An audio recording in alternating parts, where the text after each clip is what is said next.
What's up, guys? Welcome back. So today this video is going to be doing predictions and key matchups for Tuesday, January 22nd. I got a couple big matchups, so I'm going to get right into it. First game, number 16, Auburn goes on the road at South Carolina. Should be a fun matchup here. South Carolina is 4-1 in conference play, just lost their first SEC game the other day at LSU. Auburn just came off a tough loss to Kentucky. Also, the news that Austin Wiley, their star big center, is going to be out for a couple weeks. He's their best rebounder. He also blocks a lot of shots near the hoop. He's their rim protector. That was a big blow for them against Kentucky the other day. But I still do like Auburn in this game to win on the road. They're too good of a team to be 2-3 in conference play. I think we'll see Jared Harper have a bounce-back game. He played poorly against Kentucky. I think we'll see Brown continue to play well. He hit a lot of big shots the other night. So I like that backcourt of Auburn to go on the road and get a win over South Carolina to get above 500 in SEC play. Next one we got Minnesota at number 5, Michigan. Michigan coming off a loss at Wisconsin. A game in which their defense looked okay, but their offense seemed to struggle. Iggy Brasdikis did not score a single point, their star player. So we're going to have to see him step up. He's got an interesting matchup versus Jordan Murphy. They're also going to have to shut down Amir Coffey in Minnesota. Guard who averages almost 16 points per game. Just can't let him go to his left. But I still do like Michigan in this game. They got too much going. I think they're too good of a team. I think that loss at Wisconsin was a little bit of a fluke.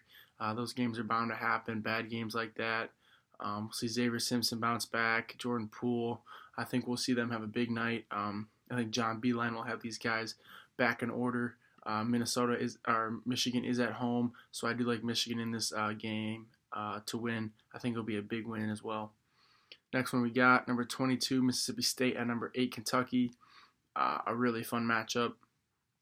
One I'm looking forward to, mostly because Ashton Hagans is most likely going to be picking up Quindary Weatherspoon for a lot of the game. Quindary Weatherspoon's a guard of Mississippi State, a senior's averaging almost 17 points per game, playing really well of late for them. Ashton Hagans is one of the best on-ball defenders in the country. We could see him give him a lot of trouble just taking up the ball, getting his hands in there. I think he's going to give him a lot of trouble. We've seen Hero for Kentucky start hitting some shots. We've seen Reed Travis start to pick up his play. PJ Washington's been playing better for Kentucky. Kellen Johnson's been consistent all year. He's averaging almost 15 points per game, shooting over 50% from the field. I like Kentucky at home to win this game against Mississippi State and improve to 5-1 in the SEC. Next one we got, Texas Tech at Kansas State. Probably my favorite matchup of the night. Two defensively heavy teams going at it. Two teams that allow under 60 points per game. That's something you don't see very often when two teams like that go at it. Dean Wade is back for Kansas State, and he is definitely back. Been playing really well for them. He is their key to their defense as well. Kansas State also has Brown Jr., who's been balling in Big 12 play, along with Xavier Sneed and Stokes, another guard for them. Kansas State, they've been rolling. Like I said, I'm not sure how they're not ranked. Coming off wins at Iowa State, at Oklahoma, over TCU. I think they got snubbed in that. Both are 4-2 in conference. Texas Tech has lost 2 in a row. I think Texas Tech is going to lose 3 in a row. And I think Kansas State's going to upset them at home. And I think we'll see Kansas State, if they can win later on in the week, we'll see them be, I think, in top 15, possibly top 20. Next one we got, number 18, Villanova at Butler. Early on in my YouTube video making, I said that Villanova was going to start Big East play off 6-0. They're 5-0 right now. I think they're going to do it. I think they're going to beat Butler. Phil Booth has been playing out of his mind. He's been shooting the ball incredibly well. We've seen Gillespie start to step up for them. We also seen Quinley get some more confidence, freshman guard for them. But most of all, we've seen Pascal play well.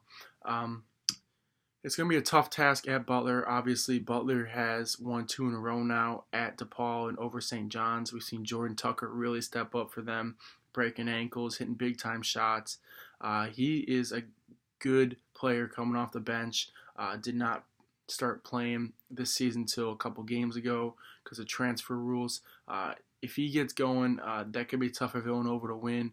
Also got Sean McDermott who can hit shots for them. Villanova's going to have to keep him to a minimum along with Kamar Baldwin, who's averaging almost 18 points per game for them.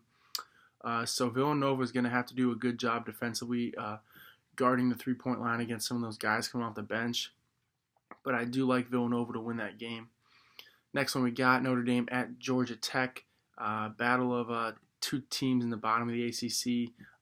Georgia Tech is, ESPN says they got a 63% chance to win this game. I disagree. I like Notre Dame in this one. Notre Dame, I think we'll start to see them play a little bit better. I think they're a better team. I think they're starting to adjust to being able to play without Rex Pfluger. So I think we'll see them start to play a little bit better. I think they're a better offensive team. I think their defense is going to start playing a little better. I think we'll see John Mooney starting to hit some more shots for Notre Dame. So I like the Irish to win that one on the road against Georgia Tech. Next one we got Clemson at Florida State. Florida State has lost 3 in a row now. Granted, one of them was against Duke and 2 of them were on the road. But I think those are games they should have won. I'm not sure what's going on there. Their defense has been struggling. I thought they looked really good against Duke. They looked really tough, but obviously they have not been playing well recently. I think their athletic defense is going to start to pick up, though. They're back at home. Clemson, not a great shooting team. Actually, a very poor shooting three-point team. And Clemson's lost 3 of the last 4. So I think Florida State's going to bounce back. I think we'll see their defense become better. I think they're too athletic to be allowing this many points. Have had some tough tasks on the road and against Duke as well. So I think we'll see their defense start to get back into more of a rhythm, and I think they're going to disrupt Clemson. So I like Florida State in that game. Next one we got Buffalo at Northern Illinois. A MAC matchup here. Buffalo has not lost in conference. I said earlier on, I think they could go through conference without losing a game or possibly one. Northern Illinois is no team to mess around with, though. They got German of them, a guard who averages 21 points per game. He's going to be going against C.J. Massenberg, who's been averaging almost 18 points per game. But I do like Buffalo in this one. Northern Illinois is 3-2 in the conference. Northern Illinois can score the ball a little bit, almost 80 points per game, while Buffalo, though, is averaging 85 points per game. They've been plowing through the MAC, so I like Buffalo to win this one on the road and remain undefeated in the MAC. Next one we got Wake Forest at number 3, Virginia. Wake Forest does not have enough to beat Virginia at home. Virginia's too good at home. Virginia has been playing well.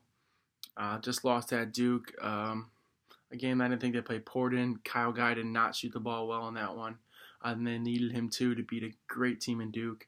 So I think we'll see Virginia bounce back. They allow only 53 points per game. Held Duke under its average by about 18 points at Duke. So their defense was still in full effect. I think we'll see Kyle Guy hit some more shots tonight. And I also think we'll see Ty Jerome step up. They got too many guys in Braxton Key as well. DeAndre Hunter. I think Virginia wins that game big over Virginia. Next one we got Ole Miss at Alabama. A fun one there. Alabama is a good team. Almost just took down Tennessee. We saw John Petty get really hot for Alabama. He could be a problem for Ole Miss. So that'll be interesting for them. They got a freshman guard in Lewis Jr. He's really good. He should be a senior in high school, reclassified. But they're going up against Tyree and Davis. The backcourt for Ole Miss, both are averaging over 16 points per game. I think they're going to be too much for Alabama to handle. It's going to be a close one, though. Alabama is actually, they got a 58% chance to win this game, according to ESPN. I disagree. It's going to be a close one. It's going to be a barn burner. But I think Ole Miss is going to win this game on the road. Should be an exciting one to watch.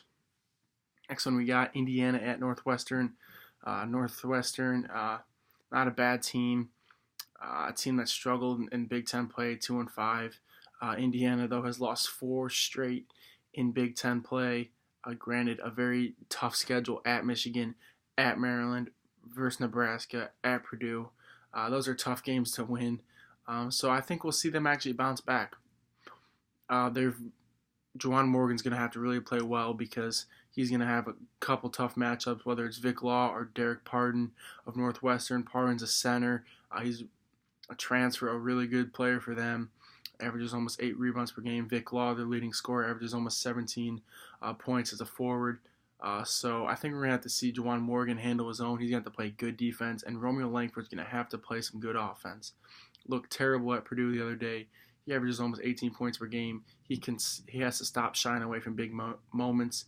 He's going to have a big game, but I think he will. So I like Indiana in that game. Next one we got, number 2, Duke at Pittsburgh. And this is the final game we'll be talking about. Duke is favored by 12.5. Pittsburgh, though, is not a bad team. Jeff Capel's really got that team turned around. They did not win a conference game last year.